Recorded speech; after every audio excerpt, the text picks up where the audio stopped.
5 conseils de moine pour réussir dans les études. Parce que je crois que j'ai une double compétence. Avant d'être religieux, j'étais un cancre. Pourquoi vous portez un col roulé par ce beau temps? J'en étais sûr. Donc ça m'a permis quand même de voir pas mal de mauvais plans qu'il fallait éviter. Par exemple la triche. J'avais un Walkman et puis en cours de latin et puis c'était arrêté. Et j'étais sur la radio énergie. Et donc j'ai une très mauvaise note à ma version. Donc la triche par exemple c'est un mauvais plan. Mais ça c'était avant et maintenant que je suis religieux, ça m'a permis aussi de voir les bons plans. Parce que là où je suis religieux, on considère que la vie intellectuelle, la vie des études, ça fait partie de l'ascèse, du travail et que ça développe le regard contemplatif. Et donc c'est ce que dit Saint Benoît, hein. Ora et labora, il y a une manière d'étudier qui est aussi une manière de se sanctifier. Donc 5 conseils, on y va. Premier conseil. La vie régulière, tu chériras.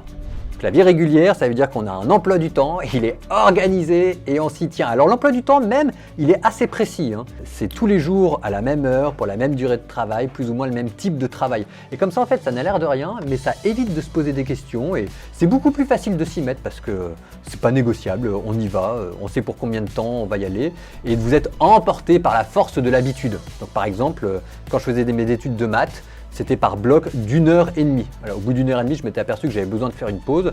Donc mes matinées, c'était, je commençais à travailler à 9h et il y avait 1h30 de travail, grosse pause, 1h30 de travail, repas. Et c'était tous les jours. Et c'est quelque chose qui m'a permis de travailler le long terme. Alors, la version cancre, c'est travailler le court terme. Le court terme, ça veut dire que vous découvrez que vous avez une interro. Ça m'est arrivé. On découvre qu'on a une interro pour le lendemain parce qu'on a oublié qu'on s'était inscrit à la matière. Ça, c'est quand j'étais étudiant. Donc, j'avais passé ma nuit à bosser. C'était droit des entreprises.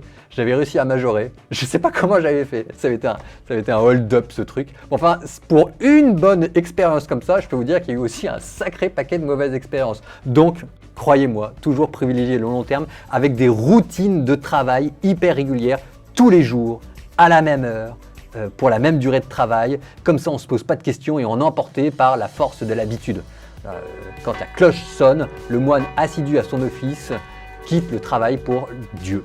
Et donc ça, pam, pam, pam, routine après routine. En ce moment, vous voyez par exemple le matin, je fais des blocs de 25 minutes de travail, 25 minutes de Bible, 25 minutes de théologie, puis ensuite on a la prière et puis ensuite c'est le début de la journée, vers les 8-9 heures du matin. Bon, et n'empêche qu'au bout de 5 ans de travail, maintenant je suis devenu quasiment un bibliste professionnel. J'ai peut-être pas encore le niveau de mes frères qui ont fait des études vraiment de Bible, mais à force de faire 25 minutes tous les jours, depuis 5 ans à la même date, à la même heure, machine de guerre.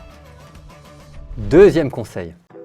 Ta mémoire est comme un trésor, veille sur ce qui y rentre et ferme la porte derrière toi. Parce qu'on l'oublie, mais la mémoire, c'est un muscle. C'est un muscle cérébral et en fait, il est hyper important.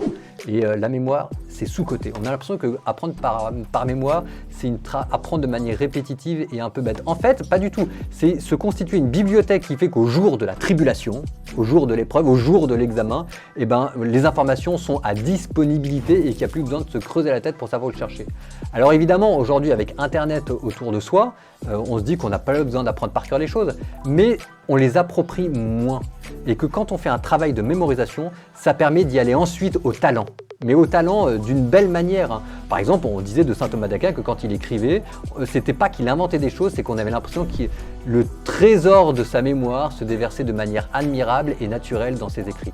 Donc en fait, apprendre les choses par cœur, ça permet de les maîtriser et d'y aller au talent, de la belle et de la bonne manière. Donc il y a des techniques pour ça. Donc moi par exemple, il ne suffit pas que je vois et que j'entende, si jamais je fais ça, je ne prends rien, mais je dois faire des fiches, voilà, écrire. Et pour le coup, quand j'écris, là c'est beaucoup plus facile pour moi d'apprendre. Alors le top, c'est quand en plus on fait des croquis, qu'on met des images, parce que là on multiplie les supports de mémorisation. Et n'empêche que si vous faites ça, ce sera plus facile. Par exemple, dans mes jeunes années de vie religieuse, j'avais appris par cœur l'évangile selon saint Matthieu. Alors ça m'avait demandé 1 an de travail, hein. Donc je vous rappelle les petits blocs. Donc là, j'apprenais 5 versets par jour. Petit bloc de travail, tac, tac, tac, et ça permet d'achever une œuvre qu'on s'imaginait incapable de faire. Donc j'avais appris par cœur l'évangile selon saint Matthieu, et n'empêche qu'après pour le caté et pour les sermons, j'avais plus besoin de me creuser la tête une seule seconde, les choses pam, pam, pam, pam, pam, arrivaient.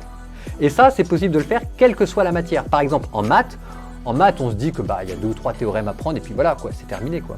Sauf qu'en maths, on peut aussi apprendre par cœur des savoir-faire. Donc quand j'étais prof de maths, je donnais à apprendre par cœur à mes élèves des exercices types. Et je voyais bien que ceux qui apprenaient par cœur les exercices types, à la fin, pareil, ça devenait des machines de guerre parce que le jour de l'examen, ça déroulait, ça déroulait, ça déroulait. Troisième conseil de moine, sanctifier le travail. Je le dis différemment, donner du sens à ses études. C'est hyper important. C'est de se dire pourquoi est-ce qu'on travaille. Si vous donnez du sens à vos études, ce sera beaucoup plus facile de vous y mettre. Ça vous permettra de travailler plus longtemps. Et à la fin, le combo, c'est que arriver à donner un tel sens à ses études que ça finit par vous passionner. Alors là, c'est le jackpot parce que là, on a envie de se mettre à étudier. Donc par exemple, l'histoire, c'est passionnant. De se mettre à étudier le passé qui permet de comprendre la civilisation dans laquelle on vit actuellement pour voir à peu près l'endroit vers lequel on se dirige, c'est quelque chose d'extraordinaire quand on étudie l'histoire. Ou bien quand on étudie les sciences, la physique, l'astronomie, de se dire qu'on va percer les secrets de la nature, que ça développe un regard contemplatif et que ça c'est extraordinaire, et que c'est passionnant. Bon, alors je sais qu'après toutes les études ne sont pas passionnantes, hein. Par exemple, moi il fallait que j'étudie le langage informatique SAS, c'était la panique intégrale, hein. En plus je savais que j'allais rentrer dans la vie religieuse, donc si vous voulez, moi je savais que ça ne me servirait pas à grand chose, mais je l'avais fait et je l'avais bien fait. Là cette fois-ci c'était au nom du devoir d'État, j'allais pas essayer de trouver un sens là où il n'y en avait pas, donc là c'était le devoir d'État, c'est ce que vous dit Saint Paul, quel que soit votre travail, faites-le avec âme. Servez non pas les hommes, mais le Seigneur et lui vous donnera votre récompense. Ça veut dire qu'il y a toujours un moyen de donner du sens à son travail. Soit que ce soit de manière naturelle parce que les études sont passionnantes, soit qu'on le fait avec une certaine forme de sacrifice, mais pour le plaisir de faire des belles choses et pour ceux qu'on aime. Et alors, ce que ça vous donne, c'est que ça vous permet de grandir en sainteté. Et ça n'a pas de prix quand même, hein, grandir en sainteté. Et alors en plus, hein, alors ça c'est l'aspect cancre qui revient, mais ça veut dire qu'on a aussi des prières qui sont un peu plus efficaces quand on grandit en sainteté. Ça veut dire que si jamais vous priez pour avoir des bonnes notes, peut-être que ça va porter du fruit. Donc vous avez la fameuse prière de saint Thomas d'Aquin, je vous la mets là, vous pouvez la dire, ça se trouve ça marchera. Alors c'est pas de la magie non plus, hein, mais quand on prie pour avoir des bonnes notes, ça veut dire en fait que l'on prie pour être noté à sa juste valeur. Parce que les examens, parfois on a des hauts, parfois on a des bas, parfois on a de la chance, parfois on n'a pas de chance. Et on a le droit de demander à Dieu d'être noté à sa juste valeur. Donc grandissez en sainteté, allez-y, donnez du sens à vos études, sanctifiez-vous par le travail. Quatrième conseil, habitez la solitude. O sola beatitudo, o beata solitudo. Ça veut dire en fait être dans un environnement de travail qui épargne les distractions sans téléphone qui sonne tout le temps. Donc ça, c'est les étudiants qui viennent me voir et qui sont des cancres, qui me disent « Pardonnez-moi mon père, j'arrive pas à travailler parce que je suis tout le temps dérangé. » Et moi, qui étais cancre avant eux, je connais ça, je leur dis « Bah écoute, comme pénitence, maintenant tu vas aller travailler à la bibliothèque universitaire. » Alors, ils ne sont pas toujours très contents quand ils apprennent ça, mais après, qu'est-ce qu'ils viennent me remercier en me disant « Merci mon père, parce que grâce à vous, j'ai eu mon année. » C'est-à-dire, vous ne pouvez pas travailler dans un environnement où vous êtes tout le temps distrait. Donc si jamais vous n'arrivez pas à le voir à la maison, eh ben, vous allez la voir à l'extérieur. Moi, quand j'étais étudiant, j'allais bosser en BU et ça marchait.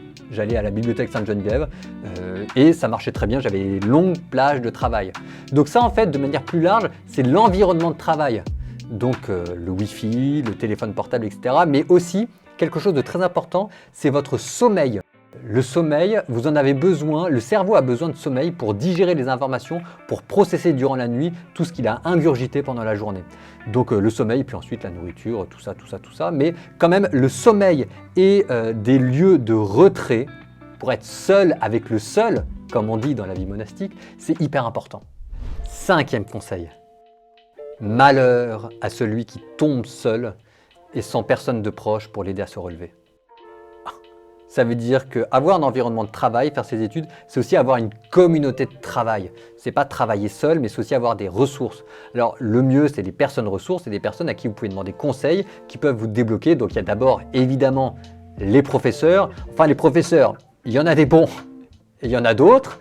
Et vous avez aussi des amis. Et alors là, si jamais vous travaillez à plusieurs, non seulement vous pouvez poser des questions, mais en plus, c'est toujours plus facile de se motiver quand on est plusieurs. Bon, alors simplement débrouillez-vous pour être avec des gens qui vous motivent plutôt que le contraire, mais on finit toujours par en trouver. Surtout quand on est cancre, enfin moi j'étais cancre, encore une fois, et ben j'ai réussi à me faire copain avec des gens qui étaient sérieux. Alors ok, on avait un peu moins de bière dans les soirées, n'empêche que c'était plus facile de se mettre à travailler, et en plus, comme je suivais pas en cours, ce qui était mal, je pouvais quand même leur poser toutes mes questions et ils pouvaient m'aider. Jusqu'à un moment où ils me disaient ça va bien, maintenant tu vas te mettre à suivre en cours. Là j'ai compris quand même qu'il fallait y mettre aussi du sien. Mais en tout cas, travailler à plusieurs et avoir des ressources. Alors vous avez les personnes ressources, vous avez aussi des lieux de ressources, des livres de ressources, enfin tout ce que vous voulez, mais ne pas travailler seul.